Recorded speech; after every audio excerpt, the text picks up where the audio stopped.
Hey, what's up guys? Welcome back to another video. Today in front of us we have Ubuntu MATE 24.04 LTS, and believe it or not, this is actually my favorite Ubuntu flavor. So let's just go ahead and dive straight into it because we have a lot of exciting things to cover.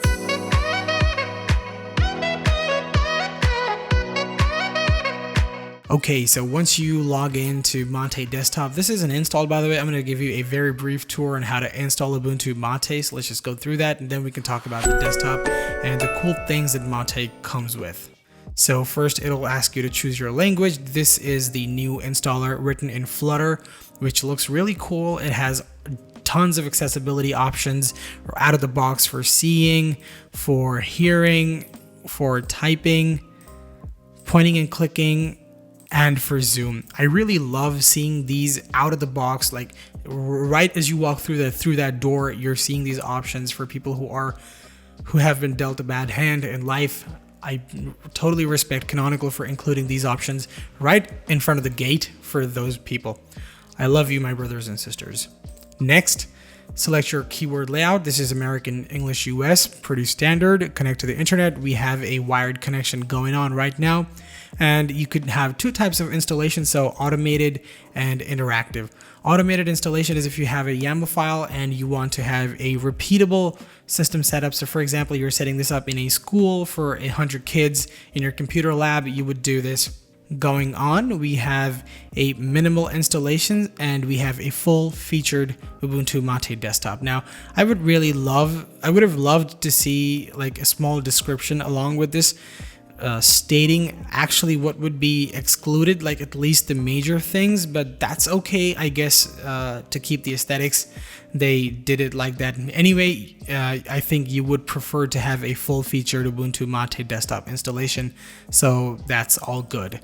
And as for installing proprietary software, if you have something like an NVIDIA graphics card, and if you, I don't know, want to listen to songs on your computer, I mean, coming to the point, long story short, you would want to have both of these enabled to be able to have your computer at a usable stage. And how do you want to install Ubuntu? So you can either go for a manual installation or you can erase the disk and install Ubuntu MATE. So here you have, like, for example, 21 gigs of free space. You could add partitions. For example, let's just say this would be a, I don't know, like 1,000 megabytes of space. And then again, you would have this as an ext4. What you could do is you could select the mount point. So this would be boot.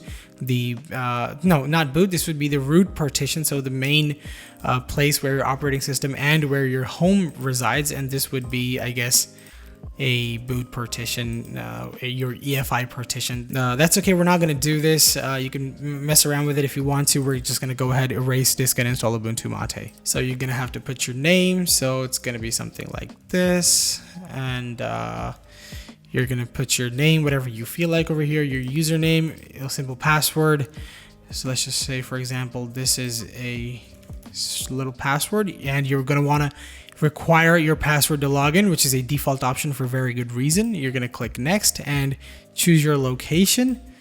And this should be Kolkata. There you go, West Bengal, India. That's where I am right now. Click on next and it shows you a review of your choices, so you know what kind of options you picked at the moment of your installation. You click install and it just straight away installs your Ubuntu MATE desktop. So we're not going to go ahead and install. It's a pretty simple process. It finishes on its own. You unplug the pen drive and you just restart your computer to enjoy Ubuntu MATE. So now we're going to go ahead and we're going to talk about what's new this time around, the look and feel of Ubuntu MATE, because I feel like this is a very underrated desktop environment, and I really, really love this. First up is the look and feel. So let's just see, we have a menu over here, a pretty simple start menu, very functional graphics. You have different apps for administration and accessories, and you have for sound and video, you have Celluloid. I think LibreOffice Suite is included by default as well. You have a MATE dictionary and a control center at the bottom, along with your, I guess this would be log out, this would be locking the screen, and this would be turning off or powering down the computer. You have a few pinned apps over here, well, at least one pinned app, Firefox. And good to see that you can have files and folders pasted onto your wallpaper on your desktop. On the right hand corner, we have accessibility settings with high contrast, on-screen keyboard, screen reader, screen magnifier, and you have connections. So if you have something like if you want to add a VPN connection, or if you have a Wi-Fi card, these are going to be where you would want to configure them. This is where you would configure and enable them. You have a notification center, so this would be do not disturb, and you can clear notifications. We don't have any, so it's grayed out at the moment. You can change your audio level to minimum, maximum, and it does show the animation as well. That's pretty good to see. Here you have a pretty standard and small calendar. I wish this was a little bit bigger, but it's okay. And you have the power button for doing powering off stuff. And at the bottom, you have a peek to desktop show. So I can't really speak. So let's say you have Firefox open, you click this and it shows your desktop. This is very useful if you have a ton of windows open and you just want to go to your desktop and maybe you want to grab a file or something. I don't know. This is very useful. Now, while we do have Firefox open, you can see that this is a Windows XP style like panel or taskbar, as we would call it in Windows. It not only shows the icon, but also the name of the tab and the app on which which is being open over here. And on the right, you have 4 workspaces by default and a tiny trash can, which looks pretty cute. While we're here, this is the file manager. Let's just check what it is. So this is the Kaha file manager. I think it looks really good. It's functional. Big back and forward icons. The Yaru theme looks really good. File system, documents, downloads, very standard stuff, and I think very, very handy. Nothing wrong with it. And I also appreciate the minimize, maximize, and close buttons over here. Pop! OS doesn't seem to provide it by default, but it will in the upcoming Cosmic, so watch out for that video when it drops. Now, I think what we're going to do is we're going to go ahead and dive into the control center, because I believe that's where the magic is. And I don't know why, but for some reason, this type of control center, I really, really appreciate and love. Very simple, things are clearly labeled. You have groups, administration, hardware, internet. Very easy to just get a good feel for the settings, where you might want, you won't spend a lot of time here, but when you do need to mess around, things are going to be very easy to find. And even if you do get lost, you have a search button. I mean, you can't ask for more, right? So we're not going to go through all of these, but we're going to go through some of these. The first and most important one is the appearance tab. So in this appearance tab, you have theme, background, fonts, interface. So we're just going to go ahead and change it to dark mode. I believe dark mode looks way better on Mate, and yeah, that's just, this is just phenomenal. Okay, let's see what kind of backgrounds we have. I typically do this at the end of a distro release, but I feel like since it's here, let's just do it anyway. What about this? It looks good. It looks okay. What about this? Oh yeah, this is like my jam. Okay, we're gonna stick to this, but I think we have others as well. Yeah, this looks pretty good too. But yeah, this is very, very cool. Okay, so I'm not gonna waste too much time in the backgrounds. I'm sorry. Application fonts. We got Ubuntu standard fonts that are used across the Ubuntu desktop, and we also have a few interface options. So menu and toolbars, show icons and menus, show icons on buttons, and a few options for file chooser. So you're going to want to have this enabled if you want to have your hidden folders to show up in your file manager, and a few other things. You can see a preview over here, nice and easy. So we're just going to close the application preferences. We're going to go back to control center, and the most important thing in Mate is the look and feel, because Mate, you have to remember why Mate exists. It's because people loved the look and feel of GNOME 2, and after GNOME 3 was introduced and GNOME 2 was abandoned, it gave rise to Mate and Cinnamon, I believe. Cinnamon is wonderful. Like Linux Mint and Cinnamon is a match made in heaven, and Ubuntu and Mate is also a match made in heaven. And not only does it give you the familiar look and feel if you are someone from that era. I am not. Seemingly I'm very young, but I'm not. I'm 25. But anyway, maybe I shouldn't have said that on the internet. Anyway, so here we can actually tweak a lot of the settings. Let's just close Control Center, and we're just gonna see what we have. So when you log in, the basic mode that you're provided with is familiar. As you can see, pinned apps, start menu, panel, workspaces. We're going to want to change these. So I have a favorite option, so we're going to go to that at the last. I'm not going to reveal what it is, but you know, chronologically it's going to get revealed. So first we're going to check Mutiny. Mutiny is, okay, so this is like Ubuntu with a extended panel, extended dock rather, at the left, and you have the menu. Menus are a tablet-like appearance, so you have accessories, administration. This is very touch-friendly if you were to, I don't know, like have a touch screen or whatever. This looks pretty good, but we have other and better. I wouldn't say better. I mean, this is all subjective, right? You do what suits you. So we also have Pantheon. So Pantheon, you might know, would be very similar to how Elementary OS and the Pantheon desktop feels like. So you have a dock at the bottom. This should be Plank dock. It's hard to right click. Yeah, okay. So yeah, this is the Plank dock. You have the theme as Yara Dark. Position at the bottom. You can go to the right. Not really my jam. Bottom is fine. On primary display, alignment is center, and icon size 48, icon zoom. You can change things that you would like, but this is how I like to keep it, which are the default settings. Behavior, you have window dodge. So let's just, oh, is this not a window? Like, okay, so if you have a window, it's gonna dodge it. You can change it to IntelliHide. So it would, I guess, if you maximize, it would hide and dodge active window. So okay, so it never responds to this, but it only responds to, so if this wasn't active, like if I do this, it should come back up. So Firefox is no longer active and the Plank dock is showing up. Pretty good. So we're just going to keep it at window dodge, no delay, pressure reveal. So you're going to have to put pressure on your mouse towards the bottom of the screen, and only then is it going to reveal itself. Docklets, we have applications, battery, CPU, monitor, clock, Clippy, trash, desktop. Pretty good. We're not going to mess with any of these. Let's just go out. We're going to minimize Firefox for now. Control center. Yeah, so Pantheon, pretty good. Start menu over here, very familiar. The only thing that changes is the Plank dock at the bottom, and you don't have the panel that you had with familiar look.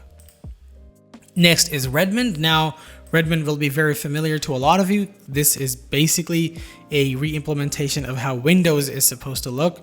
And so you have, I mean, the same start menu, it just shifted from the top to bottom, looks the same. You have a few pinned apps as well as your peak to desktop, and you have Control Center and Mate in a very Windows XP-like style. On the right-hand side, you have the disk drives that are mounted currently, and then again, the accessibilities, sound, and other settings that we had earlier. It also provides places and system over here apart from pinned apps, and the start menu looks a little bit different. This is how I assume it originally looked, and this, I mean, if you are familiar with this, if you love this, you're gonna want to dive straight into this as soon as you log into your system. So after traditionally of contemporary, which is very similar to the familiar look, apart from the fact that I believe it doesn't have any pinned apps at the top. Apart from this, I don't really see any other differences. All of the other things seem to be really there. So let's just go back to this workspace. And for Mate tweak, now let's move on to Cupertino. So this, as you might have understood, this is my favorite. What just happened? Okay, but yeah, I mean, despite the errors that took place, this is my favorite.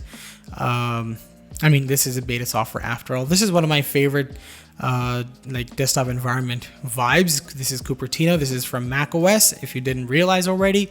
So as you can see, the minimize, maximize buttons have shifted over to the left. They have undergone a little bit of rearrangement. So this is the maximize, minimize, and close.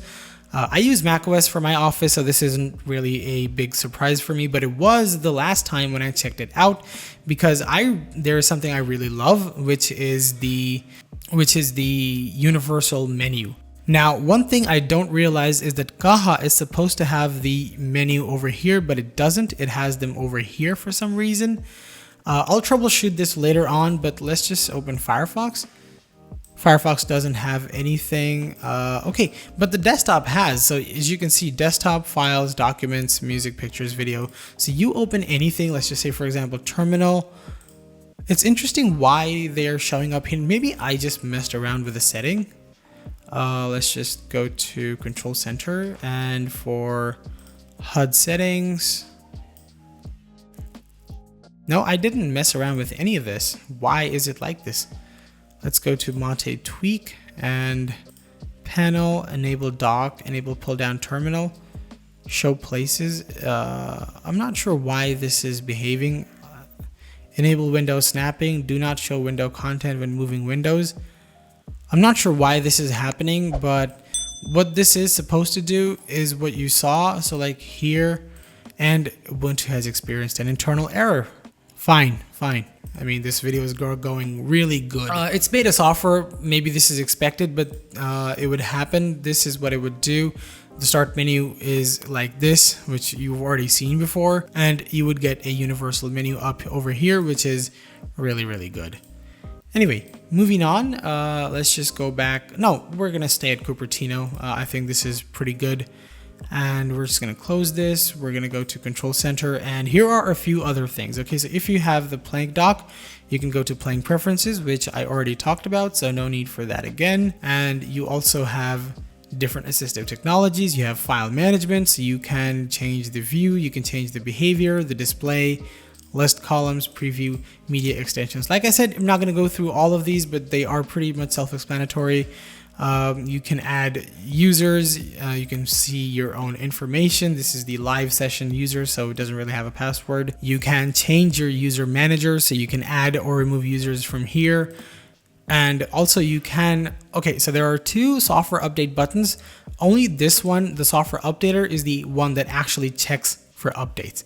Okay, I'm going to stop this right now. And what this one does, what software and updates does, is it actually gives you a list of places from where you can download software, what kind of software you want, if you want the source code, if you want to change your mirrors. And you can also do this for the other software. You can check like what kind of updates you're going to get. And you see that you have updates for up to 2029, which is pretty good. By the way, Ubuntu Pro is also available. If you enable Ubuntu Pro, I think you're going to get updates up to 12 years, which is an insane amount of time, especially in the computing world. So props to Canonical for doing this. You can also update on pre-released software. That's okay if that's not really advisable for your production machines, but you could do that. If you need any additional drivers, for example, you have an NVIDIA graphics card, they would probably show up here. Authentication, what kind of trusted software you want, and updates, which we already talked about. Okay, so now that we're done with that, you can go to the App Center. Let's just talk about the App Center, because earlier what we had was Boutique, Software Boutique. Software Boutique is, I don't believe it's there anymore. It's just gone, nuked completely from the system. I loved it. It was simple, and it provided a really good way to install your software. You could also technically install GNOME Software Center along with Software Boutique for trying to get the flat packs if you wanted to. Anyway, this time around, this is a completely new App Center that they have designed for themselves. This is not a clone of GNOME Software Center as was available in the main Ubuntu desktop. Let's just go ahead and talk about this. So it looks really, really good, very minimalistic. Jumpstart your desktop, discover more. I really love how these animations show up.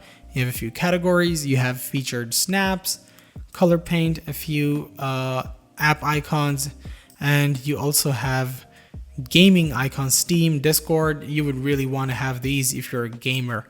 And then you have categories at the bottom and must-have snaps for developers. I know the push for snaps is a little bit controversial, but let's just keep that aside and talk about the overall look and feel of this Software Center. And this is really good. And also, it's very interesting how they have Notepad++ with Wine written. This would be really good. So let's just open one of them.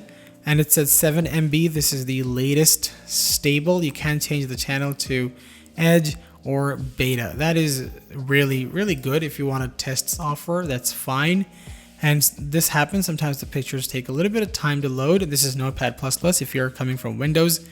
you definitely know what this is. No need for a reintroduction. And you have like other categories. So over here, you can also change this to featured, productivity, development, games, and you can also manage your software updates. So you can, you also have a firmware updater, by the way.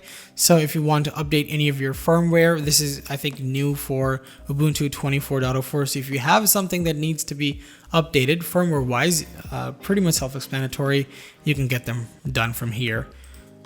So yeah, this is the updater. It looks pretty good. You can check for updates. You can update all. You can individually update them. You can show their details. And lastly, you do have About. So this is the App Center version 1.1. It was designed and developed by these people. They're still loading. There we go. Looks like a bunch of marbles, doesn't it? Looks pretty good. It was developed by these, and kudos to them. This really feels fast and good, and I really love this. So yeah, I mean, I guess this was it for the Ubuntu MATE desktop. I'm sorry for the problems that happened, but yeah, I really love Ubuntu MATE. This is one of my favorite distributions, as I already said, and it was a pleasure covering it. So thank you guys for watching, and I'll catch you on the next time. Peace.